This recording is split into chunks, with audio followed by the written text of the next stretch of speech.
എല്ലാവർക്കും നമ്മുടെ ചാനലിലേക്ക് ഒരിക്കൽ കൂടി സ്വാഗതം. നമ്മൾ കുറച്ച് ദിവസങ്ങളിലായിട്ട് NTPC എക്സാമിൻ്റെ ആപ്ലിക്കേഷൻ അത് നമുക്കറിയാം അപ്ലൈ ചെയ്തിട്ട് ഏകദേശം ഒരു വർഷത്തോളമായി. ഇപ്പോൾ കുറച്ച് കാലം മുമ്പെയാണ് അല്ലെങ്കിൽ കുറച്ച് ദിവസം മുമ്പെയാണ് അതിൻ്റെ ഡേറ്റ് വന്നത്. അതുകൊണ്ട് തന്നെ ആ ഡേറ്റ് പബ്ലിഷ് ചെയ്തുകൊണ്ട് തന്നെ നമ്മൾ കുറച്ച് ദിവസങ്ങളിലായിട്ട് NTPC ആണ് കുറച്ചും കൂടി ഫോക്കസ് ചെയ്യുന്നത്. അപ്പോൾ അതിൻ്റെ ബാക്കി ഭാഗമായിട്ട് തന്നെ നമ്മൾ ഇന്ന് ഡിസ്കസ് ചെയ്യാൻ പോകുന്നത് എക്കണോമിക്സും അതുപോലെ തന്നെ ജോഗ്രഫിയിലും വരുന്ന കുറച്ച് ക്വസ്റ്റ്യൻസാണ് നമ്മളിന്ന് ഡിസ്കസ് ചെയ്യുന്നത്. അതിനു മുമ്പായിട്ട് എല്ലാവരോടും ഒരു കാര്യം, നമുക്കറിയാം ഈ ഇടയ്ക്ക് SSC CHSL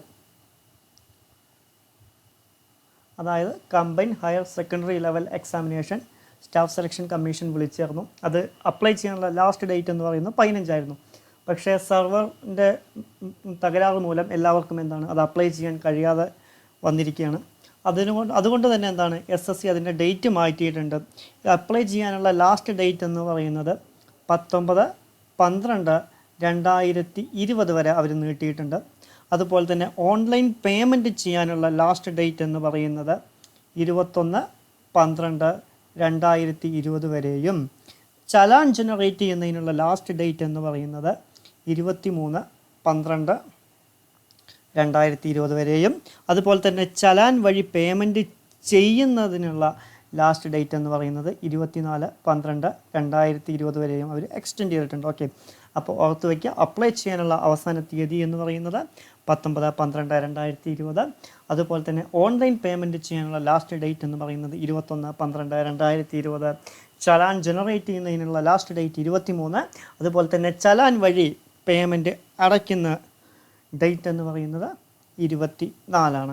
ഓക്കെ, അപ്പോൾ ഡേറ്റിൽ വ്യത്യാസം വന്നിട്ടുണ്ട്. അപ്ലൈ ചെയ്യാൻ കഴിയാത്തവർ തീർച്ചയായിട്ടും അപ്ലൈ ചെയ്യുക. അപ്പോൾ നമുക്കിനി നമ്മുടെ ചോദ്യങ്ങളിലേക്ക് കടക്കാം. ആദ്യത്തെ ചോദ്യം, in which year new economic policy announced in India? ഇന്ത്യയിൽ പുതിയ എക്കണോമിക് പോളിസി ഈ തന്നിരിക്കുന്നതിൽ ഏത് വർഷമാണ് അനൗൺസ് ചെയ്തത് എന്നാണ് ചോദിക്കുന്നത്. ഏതാണ്? 1991. അന്ന് നമ്മൾ അനൗൺസ് ചെയ്ത ന്യൂ എക്കണോമിക് പോളിസി എന്ന് പറയുന്നത് എന്താണ്? LPG റിഫോംസ് ആയിരുന്നു. ലിബറലൈസേഷൻ, പ്രൈവറ്റൈസേഷൻ, ഗ്ലോബലൈസേഷൻ, അതായത് ഉദാരവൽക്കരണം, സ്വകാര്യവൽക്കരണം, ആഗോളവൽക്കരണം. LPG റിഫോംസ് ആയിരുന്നു അന്ന് നമ്മൾ അനൗൺസ് ചെയ്തത്. ഏത് വർഷമായിരുന്നു? 1991. രണ്ടാമത്തെ ചോദ്യം, which among the following comes under secondary sector of Indian economy? ഈ തന്നിരിക്കുന്നവയിൽ ഏതാണ് സെക്കൻഡറി സെക്ടറിൽ വരുന്നത് എന്നാണ് ചോദിച്ചിരിക്കുന്നത്. ഏതാണ്? ഷുഗർ ഇൻഡസ്ട്രിയാണ്. നമുക്കറിയാം നമ്മുടെ ഇന്ത്യൻ എക്കോണമിയെ 3ആയി തരംതിരിക്കുന്നുണ്ട്: primary, secondary and tertiary. Primary എന്ന് പറയുന്നത് അഗ്രികൾച്ചർ, ഫിഷിംഗ് തുടങ്ങിയ കാര്യങ്ങളാണ്. സെക്കൻഡറി സെക്ടറിൽ വരുന്നത് ഇൻഡസ്ട്രി തുടങ്ങിയ കാര്യങ്ങളും. ടേഴ്ഷറി സെക്ടറിൽ വരുന്നത് ഏതാണ്? സർവീസ് മേഖലയുമാണ്. അതിൽ ഷുഗർ ഇൻഡസ്ട്രി എന്ന് പറയുന്നത് ഏതാണ്? സെക്കൻഡറി സെക്ടറാണ്. ഓക്കെ, മൂന്നാമത്തെ ചോദ്യം എന്ന് പറയുന്ന dash sector is characterized by small and scattered units which are largely outside the control of government. അതായത് ഇവിടെ ഒരു വേർഡ് അവർ മിസ് ചെയ്തിട്ടുണ്ട്. Dash sector is characterised by small and scattered units are largely outside and the control of the government. ഇവിടെ ഏത് വേർഡാണ് പ്രോപ്പറായിട്ട് വരിക എന്ന് ചോദിച്ചു കഴിഞ്ഞാൽ ഏതാണ്? അൺഓർഗനൈസ്ഡ് സെക്ടറാണ്. അൺഓർഗനൈസ്ഡ് സെക്ടറാണ് എങ്ങനെയെന്ന് പറയുന്നത് ചെറുതും അതുപോലെ തന്നെ ചിഹ്ന ഭിന്നമായതും. അവർക്ക് കൃത്യമായിട്ട് ഒരു ഓർഗനൈസേഷൻ ഇല്ല. ഓക്കെ, നാലാമത്തെ ചോദ്യം, വാട്ട് ഈസ് എഡ്യൂക്കേഷണൽ അൺഎംപ്ലോയ്മെൻറ്റ്? ഇവിടെ 4 സ്റ്റേറ്റ്മെൻറ്റുകൾ തന്നിട്ടുണ്ട്. ഈ തന്നവയിൽ ഏതാണ് എഡ്യൂക്കേഷണൽ അൺഎംപ്ലോയ്മെൻ്റ് ആണെന്ന് ചോദിച്ചിരിക്കുന്നത്. ഏതാണ് എഡ്യൂക്കേഷണൽ അൺഎംപ്ലോയ്മെൻറ്റ് എന്ന് പറയുന്നത്? Kind of unemployment generally found in urban areas. Urban ഏരിയാസിൽ കാണുന്ന അൺഎംപ്ലോയ്മെൻ്റ് ആണ്. Generally found in urban area, അതായത് അധികവും അർബൻ ഏരിയാസിൽ കാണുന്ന ഒരു തരം അൺഎംപ്ലോയ്മെൻ്റ് ആണ് ഏത് എന്ന് പറയുന്നത്? എഡ്യൂക്കേറ്റഡ് അൺഎംപ്ലോയ്മെൻറ്റ് എന്ന് പറയുന്നത്. അടുത്ത ചോദ്യം, who decides bank rate in India? ഇന്ത്യയിൽ ബാങ്ക് റേറ്റ് തീരുമാനിക്കുന്നവരാണ്. വളരെ എളുപ്പമുള്ള ചോദ്യമാണ്. ആരാണ്? നമുക്കറിയാം, റിസർവ് ബാങ്ക് ഓഫ് ഇന്ത്യ അഥവാ RBI. ബാങ്കേഴ്സ് ബാങ്ക് എന്നൊക്കെയാണ് ആരറിയപ്പെടുന്നത്? RBI അറിയപ്പെടുന്നത്. അതായത് ബാങ്കുകളുടെ ബാങ്ക് എന്നും ആരറിയപ്പെടുന്നുണ്ട്? RBI അറിയപ്പെടുന്നുണ്ട്. Okay, which among the following comes under territory sector of Indian economy? എന്താണ് ഇന്ത്യയുടെ ടെറിട്ടറി സെക്ടർ? ഞാൻ പറഞ്ഞു നേരത്തെ നമ്മുടെ സെക്ടറിനെ മൂന്നാക്കി തരംതിരിച്ചിട്ടുണ്ട്. ഒന്നെന്താണ് പ്രൈമറി, 2 സെക്കൻഡറി, 3 ടെറിട്ടറി. ഇതിൽ ടെറിട്ടറി സെക്ടറിൽ വരുന്നത് ഏതാണ് ചോദിച്ചത്? ഏതാണ്? സേവന മേഖലയാണ് ടെറിട്ടറി എന്ന് പറയുന്നത്. അപ്പോൾ എന്തായിരിക്കും? തീർച്ചയായിട്ടും ഏതായിരിക്കും? ട്രാൻസ്പോർട്ട് ഓഫ് ഗുഡ്സ് ആണ്. അതുപോലെ തന്നെ ഷുഗർ ഇൻഡസ്ട്രി നമ്മൾ പറഞ്ഞു ഏതിലാണ് വരുന്നത്? സെക്കൻഡറി സെക്ടറിലാണ് വരുന്നത്. നമ്മൾ ഓൾറെഡി നേരത്തെ പറഞ്ഞു കഴിഞ്ഞാണ്. അപ്പോൾ ഇതിൻ്റെ ഉത്തരം എന്തായിരിക്കും? ട്രാൻസ്പോർട്ട് ഓഫ് ഗുഡ്സ് ആയിരിക്കും. 4 dash publishes economic survey in India. അതായത് ഇന്ത്യയിൽ എക്കണോമിക് സർവേ പബ്ലിഷ് ചെയ്യുന്ന ആരാണെന്നാണ് ചോദിച്ചിരിക്കുന്നത്. ആരാണ് പബ്ലിഷ് ചെയ്യുന്നത്? മിനിസ്ട്രി ഓഫ് ഫിനാൻസ് ആണ് എന്ത് പബ്ലിഷ് ചെയ്യുന്നത്? എക്കണോമിക് സർവേ പബ്ലിഷ് ചെയ്യുന്നത്. In which economic system the government decides what are to be produced in accordance with the need of society? അതായത് ഇത്തരം തന്നതിലെന്താണ് 4 സെക്ടറുകൾ ഇവിടെ തന്നിട്ടുണ്ട്. ഇതിൽ ഏത് സെക്ടറിലാണ് ഗവൺമെൻറ് തീരുമാനിക്കുന്നത്? എന്ത് തീരുമാനിക്കുന്നത്?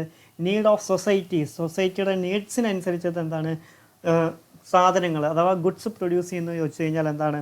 സോഷ്യലിസ്റ്റ് ആണ്. കാരണം എന്താണ്? സോഷ്യലിസ്റ്റ് എന്ന് പറയുമ്പോൾ എന്താണ്? പൂർണ്ണമായും അധികാരം ആരുടെ കയ്യിലായിരിക്കും? ഗവൺമെൻറ്റിൻ്റെ കയ്യിലായിരിക്കും. നമുക്കറിയാം USSR ഒക്കെ ഒരു കാലത്ത് എന്തായിരുന്നു? പൂർണ്ണമായും സോഷ്യലിസ്റ്റ് രാജ്യമായിരുന്നു അല്ലേ? അതുകൊണ്ട് തന്നെയാണ് ഗോർബച്ചേവ് വരികയും അതിനെ തുടർന്ന് ഗ്ലാസ്നോസ്റ്റ് പെരിസ്ട്രോയിക്ക 2 പുതിയ ഭരണപരിഷ്കാരങ്ങൾ വരികയും അതിനുശേഷം എന്താണ്?